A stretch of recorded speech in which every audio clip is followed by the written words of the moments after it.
तो मैं चाहता हूँ आप ज़रा ऑडियंस को ये टर्म एक्सप्लेन करो, ये क्या होता है।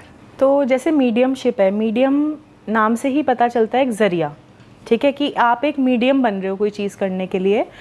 तो इसको एक ये इंग्लिश वर्ड है मीडियमशिप, ठीक है। बाकी इफ़ आई से तो ये आप एक दूसरी दुनिया से, या जैसे हम जो लोग इंसान हैं या जो डॉग्स हैं या जो बर्ड्स हैं ज़िंदा हैं, जो ज़िंदा लोग नहीं हैं, या फिर कोई ऐसी एनर्जी है जो अब एग्जिस्ट नहीं करती, आप इसको अपने नेकेड आइज से नहीं देख पाते, स्पिरिट एनर्जी बोल लो उसको, लोग डिफरेंट उसमें बोलते हैं। कुछ लोग आपके इस दुनिया से गुजर चुके हैं, तो उनसे कम्युनिकेट करने को मीडियमशिप बोलते हैं।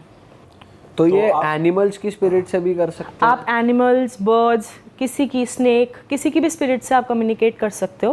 अच्छा। और ये बहुत ही रियल चीज़ है, और ये तो मतलब इतना ज़्यादा रियल है कि कई बार पूरा उस इंसान का हुलिया, कि वो कैसा दिखते थे, कैसा पहनते थे, कई बार तो स्मेल तक आ जाती है। जैसे कि कोई बहुत ज़्यादा स्मोक करता था, लेट्स से फॉर एग्जांपल, तो जब उनके स्पिरिट आए आपसे बात करने, तो वो स्मोक भी आपको जो है उसकी स्मेल भी आ जाएगी। या कोई बहुत ज़्यादा इलायची खाता था, तो उसकी भी आपको वो फील आपको हो जाएगी कि ऐसा हो रहा है। राइट, मैंने पहली बार सुना है कि कोई ऐसे कर सकता है। तो ये आपने कहीं से सीखा है या फिर ये आया है? देखो, मैं आपको एक जेन्युइनली चीज़ बताती हूँ। जो मेरी मम्मा के फादर थे, यानी कि जो मेरे नाना जी थे, वो पामिस्ट एंड एस्ट्रोलॉजी के अंदर थे। लेटर उन्होंने संन्यास ले लिया था, और मेरे मम्मा भी इस प्रोफेशन के अंदर हैं। लेकिन मीडियमशिप एक ऐसी चीज़ है जो कि मेरी लाइफ में मेरे डॉटर के बर्थ के बाद ज़्यादा आई है।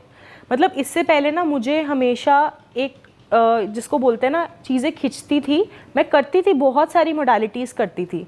लेकिन ये भी मैं आपको एक मिरेकल वाली चीज़ बताती हूँ। मेरा बर्थडे जिस दिन था 26 अक्टूबर को, और मैं चाहती थी कि मेरी बेटी का भी बर्थडे मेरे मेरे बर्थडे वाले दिन आए, बट एक कितनी पॉसिबिलिटी हो सकती है ऐसे। और दिवाली वाले दिन ही उसका एक बर्थडे हुआ मेरे, और she was born on my birthday. And तब से जो मेरी लाइफ के अंदर शिफ्ट हुआ है एक एनर्जी लेवल, क्योंकि जो मेरी डॉटर थी वो मेरे पिछले लाइफ टाइम में मेरी मदर थी। ये आपको कैसे पता? ये पास्ट लाइफ रीडिंग्स के थ्रू पता चलता है। एंड वो मेरे को एक मदर की तरह ही केयर करती है कि शी इज़ 3, मैं उसका इतना ध्यान नहीं रखती, मुझे लगता है, जितना वो मेरा ध्यान रखती है। तो तब से मेरी लाइफ में, जिसको बोलते हैं ना हम स्पिरिचुअल अवेकनिंग बोलते हैं, बहुत ही ड्रामेटिक था। हार्ट अटैक आया था मुझे डिलीवरी वाले दिन, तारे दिख गए थे जिसको बोलते हैं ना। लेकिन उसके बाद जो मेरी लाइफ के अंदर चेंजेस आए हैं, वो तो मेरे को भी नहीं पता था कि ऐसा हो सकता है ऑनेस्टली। तो इसको एक कह सकते हैं कि जनरेशन टू जनरेशन ये आप में पास हुई है, ये वाली चीज़ कि आप हम ये कह सकते हैं कि स्पिरिचुअलिटी जो है, स्पिरिचुअलिटी मेरे को जनरेशन बाय जनरेशन पास हुई है, वो तो फॉर श्योर है। लेकिन मीडियमशिप एक ऐसा गिफ्ट है जो मेरे को मेरी पास्ट लाइफ से मिला है। एंड मैं अपने पास्ट लाइफ के अंदर भी यही काम करती थी, इसी प्रोफेशन के अंदर थी।